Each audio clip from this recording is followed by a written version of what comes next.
Hello and welcome to episode 2 of our series looking at the temple. We're so glad you were able to join us again. We're really excited to share this episode with you. And this week, we're looking at why the orientation of the temple is significant and why when you get into the temple, the doorways are important. So here it is, episode 2, East, West and Doorways.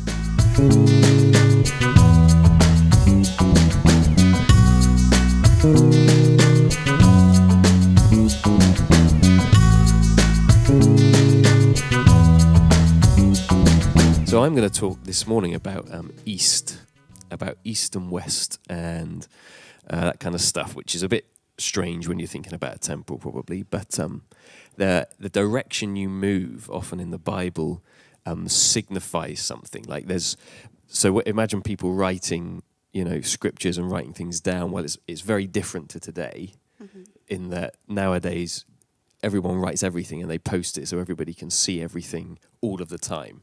Well, that just didn't happen back then. Ordinary people didn't do a huge amount of reading and writing necessarily.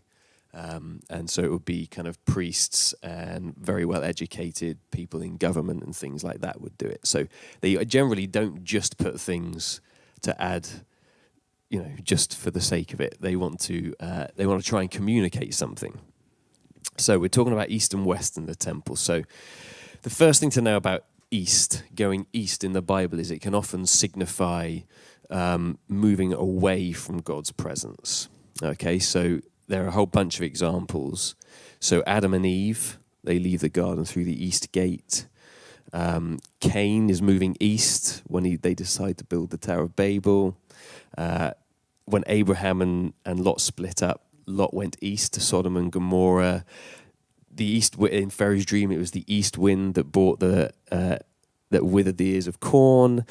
The locusts in Exodus 10 came on the east wind, and a west wind is the thing that blew them away. Again, kings generally entered cities from the west, so they were that was seen as a good thing. So you see all of this. It's not always that it's someone's leaving the presence of God, but often big moments, it signifies moving away from the presence of God. Now so I found this out. I heard this from I can't remember where now, but a few years ago, and you kind of think, well, this is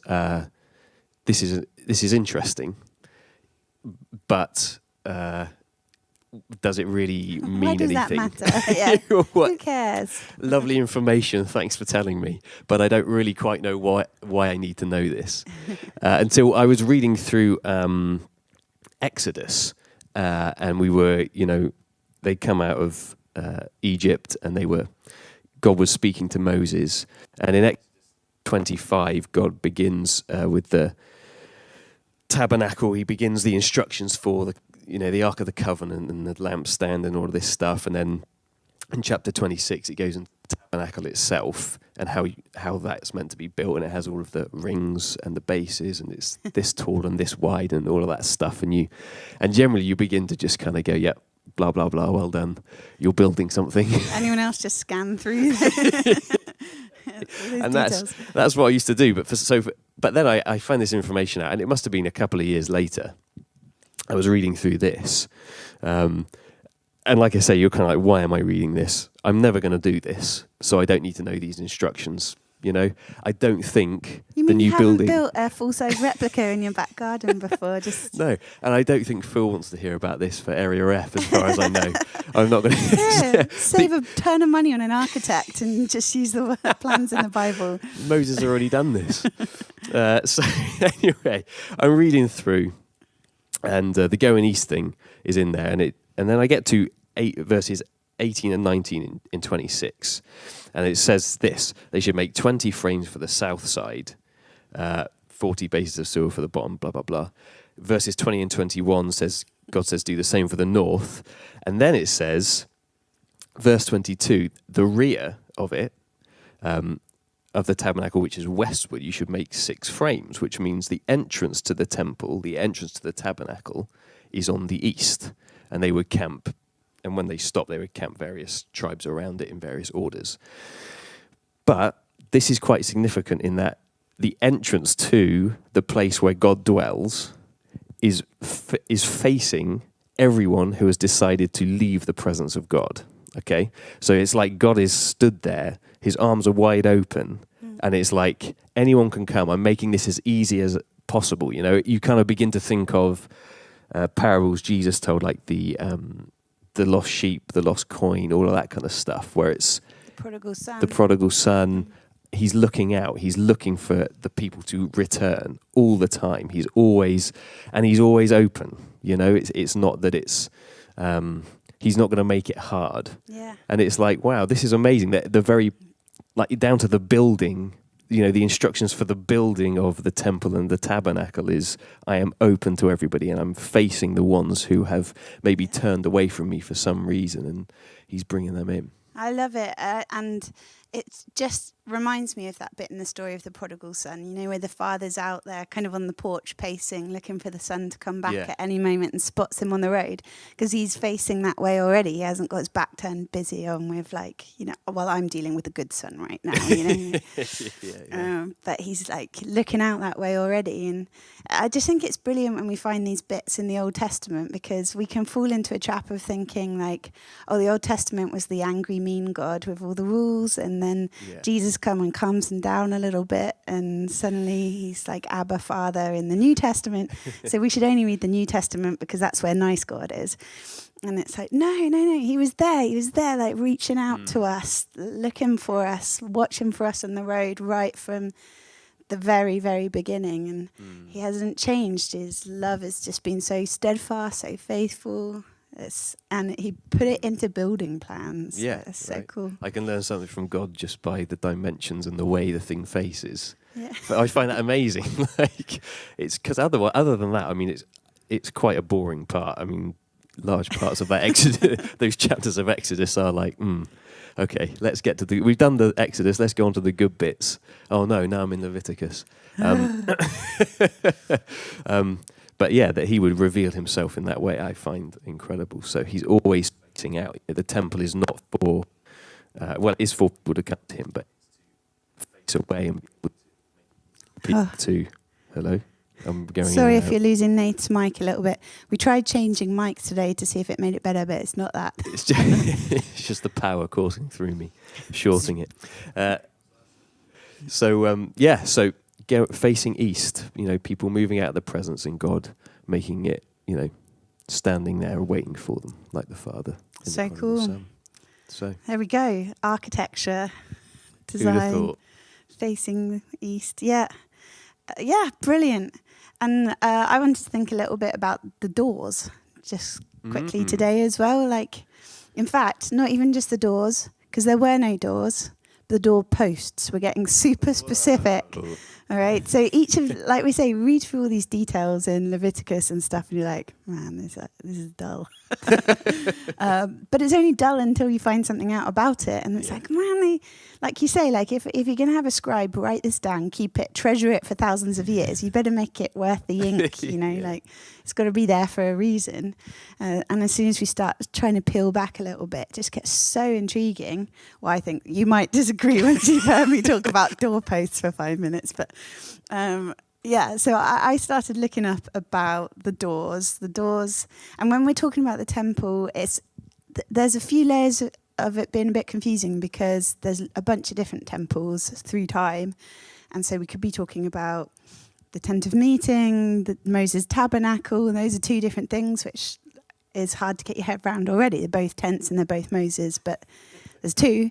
And then we've got the Solomon's temple, and then we've got the second temple, and then we've got Herod's temple, and there's a bunch of them. But doors seem to be pretty important through all of these.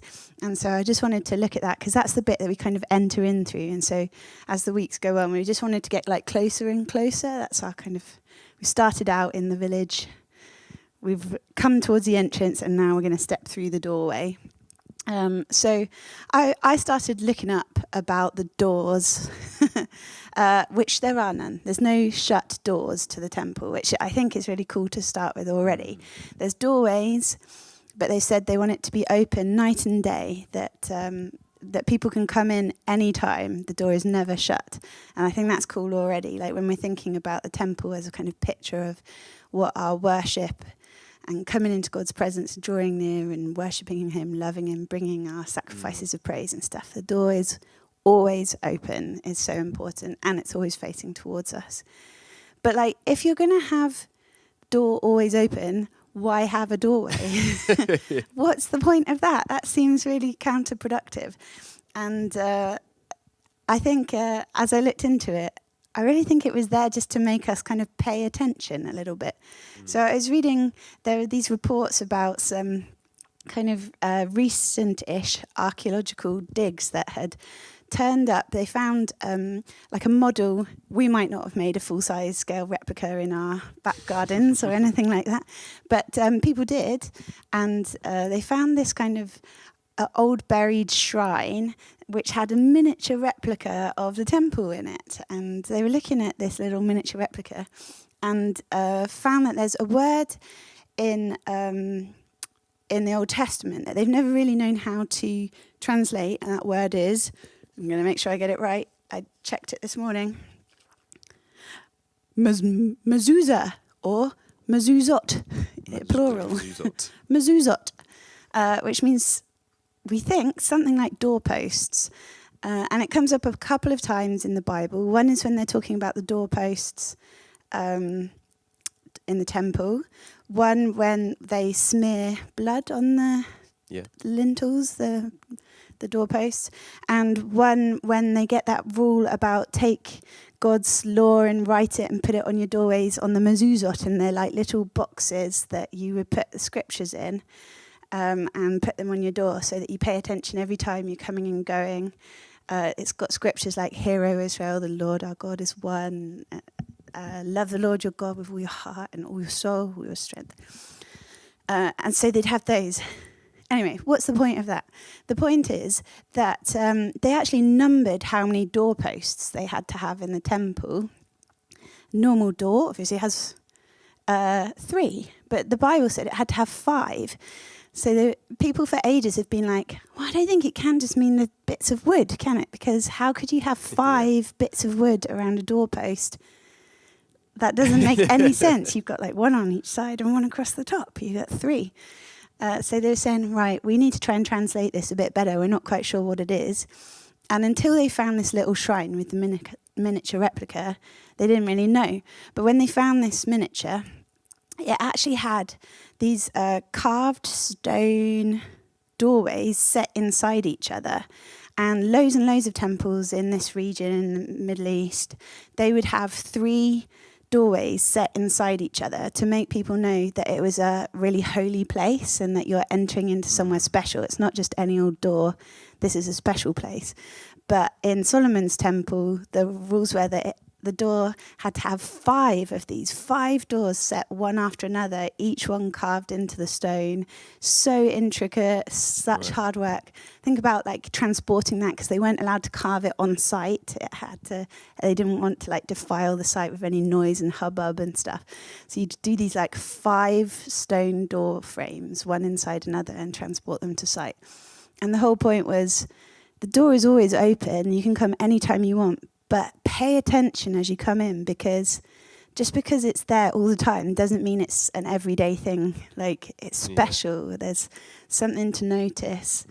Like, pay attention as you come in. You're coming into somewhere really special, and you can come at any time you want. But don't lose the wonder. Don't lose the, I'm doing something special right now.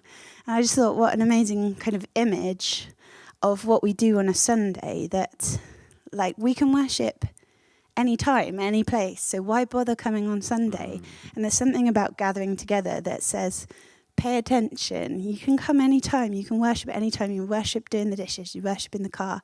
But we're doing something kind of special right now, just to make ourselves pay attention, to keep the wonder, to appreciate. And I was thinking a little bit about Richard Rohr says, how you do anything is how you do everything. And I think there's a little bit of that if we can make space for just a moment of wonder in our week, carve that out literally like a door frame, then that becomes how we do anything. We spot those kind of doorways into a holy moment all through our lives then, like how you do it on a Sunday becomes how you do it on any day, that you notice this doorway into a moment when it pops up in front of you. And it can be it can be while we're doing the dishes, it can be while we're driving the car, but we go, this is special. Like, I just appreciate this. I'm just coming into your presence right now, and here we all are, and we're doing this. And it kind of trains us to spot those moments. And so that's why, one of the reasons why I think we come together on a Sunday is to train ourselves to spot holy moments when they pop up all over the way. We enter through the door, making it a special time on a Sunday so that we spot the special times all the time. A bit like having the, scriptures on the doorposts at home to kind of remind you, like, even my household door can be a doorway to a special moment.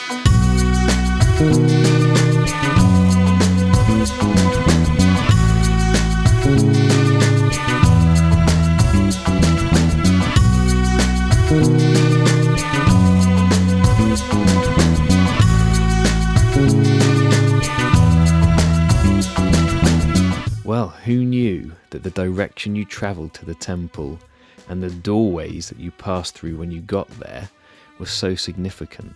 I loved what Bri was saying about looking for those little doorways of encounter and connection throughout our everyday lives. So let's try and remember to do that this week and in this next season. Let's keep our eyes and ears open for where God's leading us and what doorways we can step through ourselves. Thank you so much for joining us again, and we will see you next time. Love you, bye.